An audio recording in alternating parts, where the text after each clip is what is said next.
Give me a moment. As usual, I need to sort of prepare for this.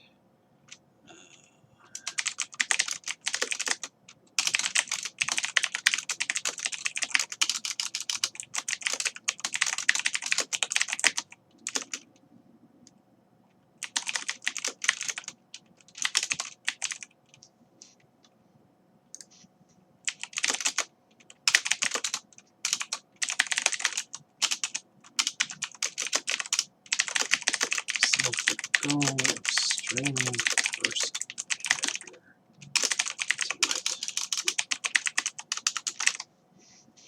Okay, that and that. All right. Hello, this is Princess Azriel again. I've decided to do more streaming tonight.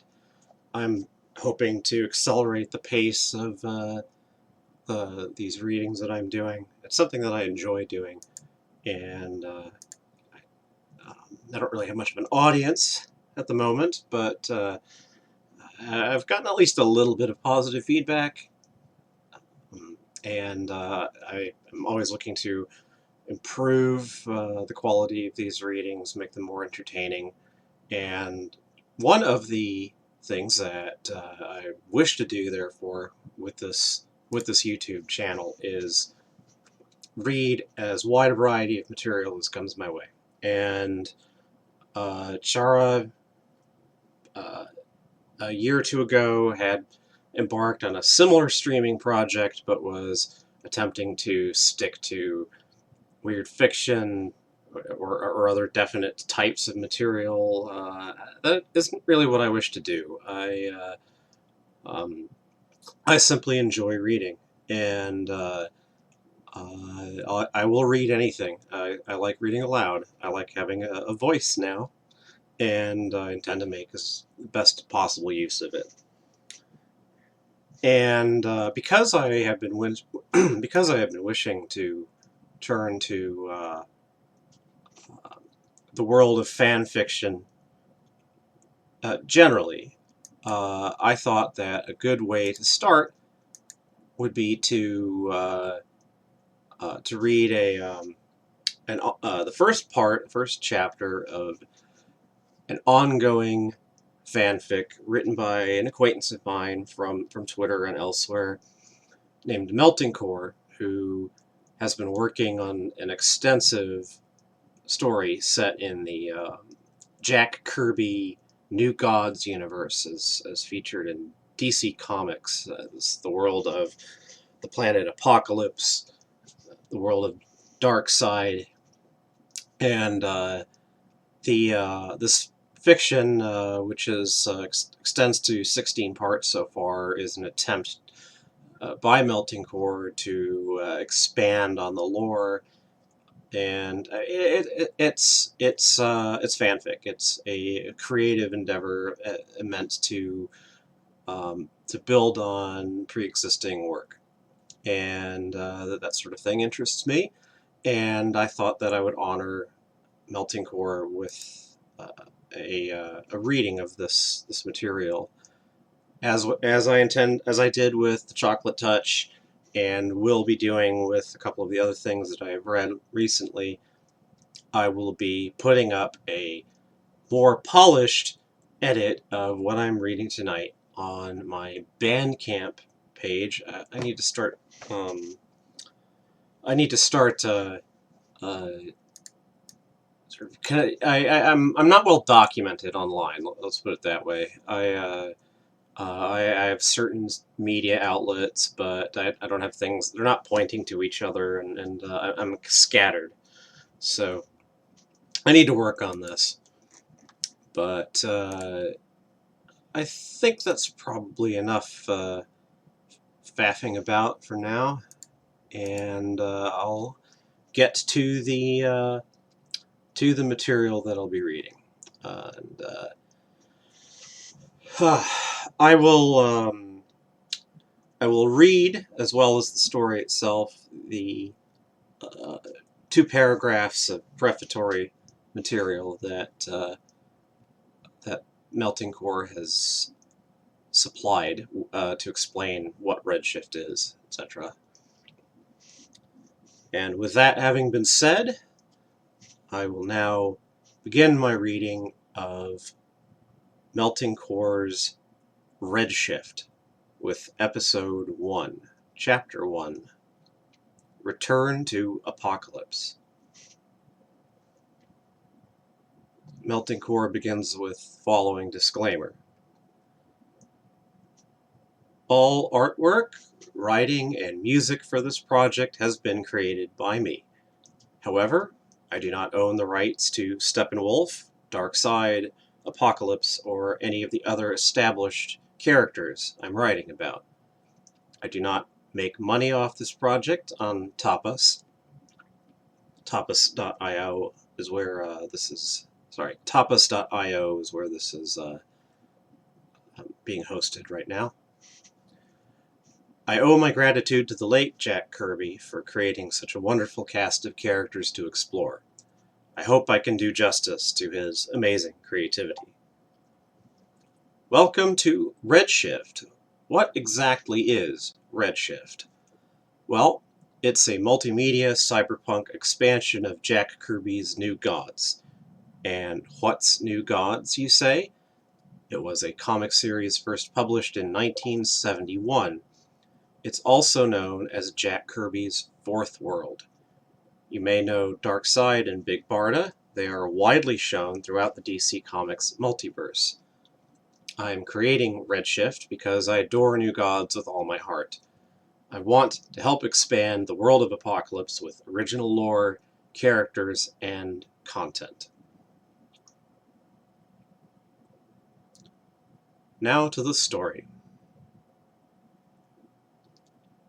They called him Steppenwolf. Oh, sorry, that overdrove the mic. They called him Steppenwolf. End of worlds. But what was he doing now? Backing away from the fight, his conquest. He stared at what remained from his source of power, frozen by the Kryptonian and shattered by the Amazon. Dusky light filtered through the air, glinting with malice off the remnants of that awful weapon. He looked around at the ones who had stopped him. He moved as if time had slowed down just for him. Plum-colored blood spilled from a shoulder wound the Atlantean had given. No, this cannot be. He was afraid. This was his second defeat on this world. Why wouldn't this world fall? What was so special about this insignificant world? His grotesque insectoid soldiers fed on fear, and they could smell it on him. At once, all their heads snapped towards him. They bared their jagged teeth, letting out unearthly screeches as they flew towards him. No! Leave me be! His soldiers swarmed him, biting into whatever they could reach, whether that was flesh or armor. The gnashing of their teeth and fluttering of their translucent wings overwhelmed his perception. He stumbled backwards, desperately trying to pry the insects from his body. One bit into the side of his neck, blood springing from the resulting wound. His anguished screams permeated the air. "Get off of me! I'll kill you all!" He frantically summoned the last bit of power he had from the mother boxes. The same devices meant to make this world kneel before him. A deafening boom cracked the air as a wormhole back to his homeworld appeared. He rose into it with his traitorous army, leaving behind his mission. Apocalypse was an atrocious world, occupying a frequency somewhere between this physical reality and hell. But it was also Steppenwolf's birthplace, and the world his master ruled over. His master was cruel, acrimonious, and he would not be pleased with Steppenwolf's second failure. Steppenwolf had been exiled once before. He would probably face the same consequences again, if not something far worse. Another deafening boom shook the air as the wormhole from Earth connected to the Ecumenopolis. Steppenwolf fell through, ripping his now useless soldiers from his flesh. The ones who had not gotten a chance to attack him flew through the wormhole by the dozens, swarming the sweltering air. "I am the end of worlds!" Steppenwolf roared with pain. Steppenwolf roared with pained rage into nothingness. He fell onto one knee, gritting his teeth from the emotional and physical pain he was in. He also felt something else that he had been feeling for a long time. Exhaustion. It suddenly crushed his senses. His soldiers, the parademons, had returned to normal for the most part now that there was no fear for them to feed on. There was just disappointment, fury, and sweeping fatigue. The 50 parademons that made it through the wormhole hovered around Steppenwolf expectantly, as if they just hadn't tried to consume him. They were drones, after all. Steppenwolf looked up to see where on Apocalypse he had descended upon. A familiar amethyst palace loomed over him. Darkness crept across his face. His planet's will would still grow in the absence of light. That he knew. Steppenwolf faced his soldiers to give them an order to follow him before uttering the name of chaos itself. Dark side. Steppenwolf? What is it, Wunda? Steppenwolf is back, sir. Is he now? Bring him to me. He's already coming, sir. 100 footsteps echoed throughout the halls of the complex. One pair of footsteps stood out from the rest, dragging slightly. The difference was perceptible enough to notice the owner of those feet was not doing well, but was trying to conceal their lethargy. The figure in the center of the room leaned forward on his throne. His expression remained placid as he rested his chin on a clenched fist. His guards, an elite corps known as the Female Furies, remained stoic as they awaited the arrival of the twice-defeated general. Steppenwolf entered the throne room, clutching his injured shoulder. He immediately straightened himself when the figure on the throne came into his line of vision. The parademons came to a halt behind him, awaiting further command. Steppenwolf stood there with unease creeping through his body, unsure of what was to become of him. The being before him was his master, Darkseid, a creature of pure darkness, who mercilessly controlled the fiery world of Apocalypse and all its citizens. However, Apocalypse wasn't enough for Darkseid. He wanted to seize every world within his reach, and even those beyond, with the sole intention of reshaping all of existence in his image. But he didn't like getting his hands dirty if he could avoid it, and that's where Steppenwolf came in. Steppenwolf had served under Darkseid for thousands of years, conquering hundreds of worlds with ease. He lived for battle, fighting alongside his troops in countless sieges. Acquiring worlds for his master came easily to Steppenwolf. Wait, I just noticed something. My mouth isn't moving at all. Something seems to be wrong with the face rig settings. I may have to start this over. It would be kind of silly to, yeah, Hello? Alright. What is wrong here? Let's try that.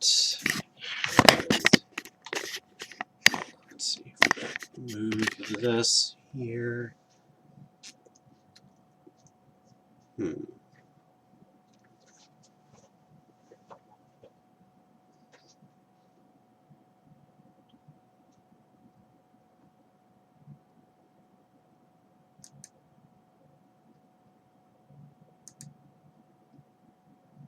Okay, so I do that, and that. It seems, oh dear, why is this only just now happening? Because it was working fine when I was reading earlier, but now it seems to be a lot more finicky for some reason.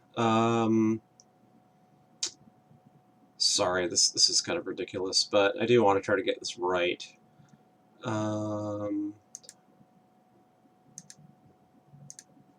Okay. And I don't like it says that it's not detecting sound. Let me check the settings here. Alright, sounds, devices. Okay, it's using the correct. It's using the correct input. Because it's certainly pegging the level meter on OBS. Like in fact, I feel like I've been talking too loud for it, but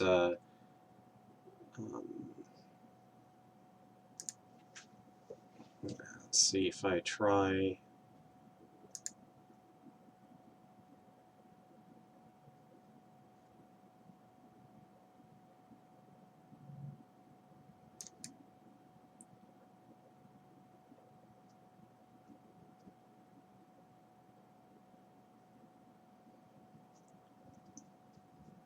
I don't like what's going on here. Like, why is it suddenly misbehaving? Hello? Hello? Hello? Alright.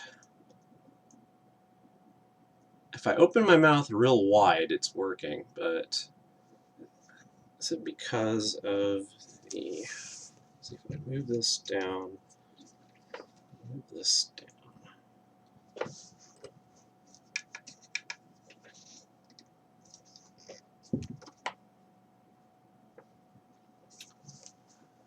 Alright.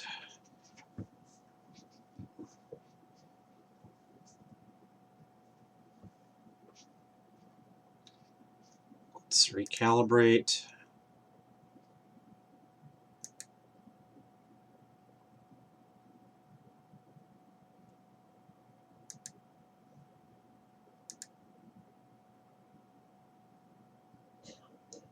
Alright, is it working better now? Oh, I just seem to be only slightly opening my mouth on the face rig. This is very strange. It wasn't doing this before. Like, I haven't really changed stuff around all that much.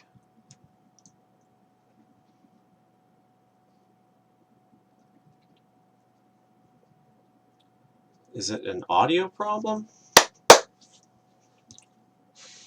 Hello?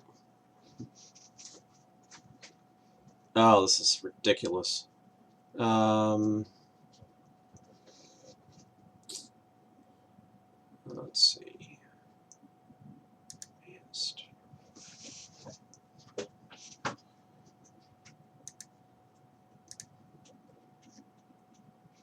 No, it is picking up my mouth. At least that's what seems to be happening.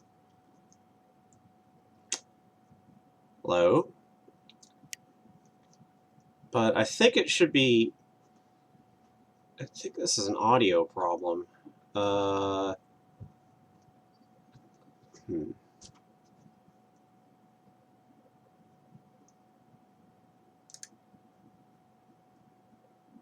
try.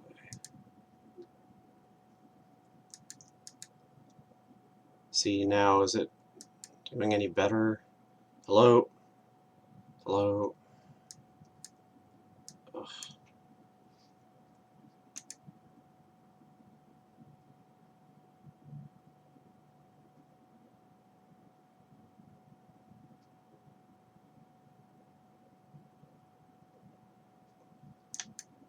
One thing I don't like is that noise calibration does not actually seem to be doing anything.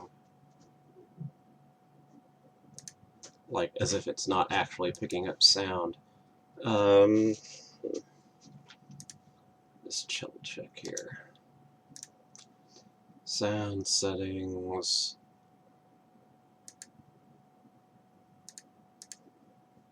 Okay.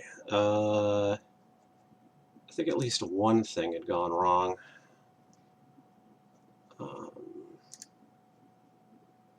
Devices.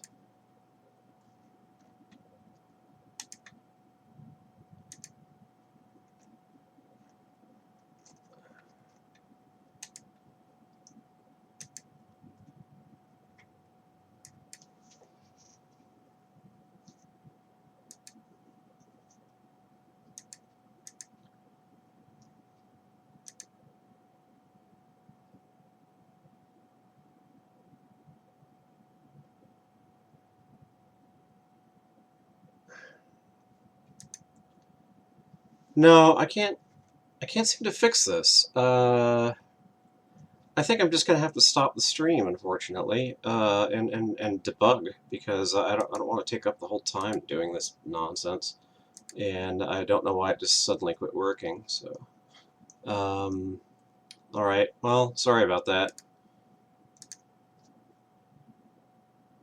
Yeah. Well, an apologetic Princess Azzy says, "See you next time." I hope.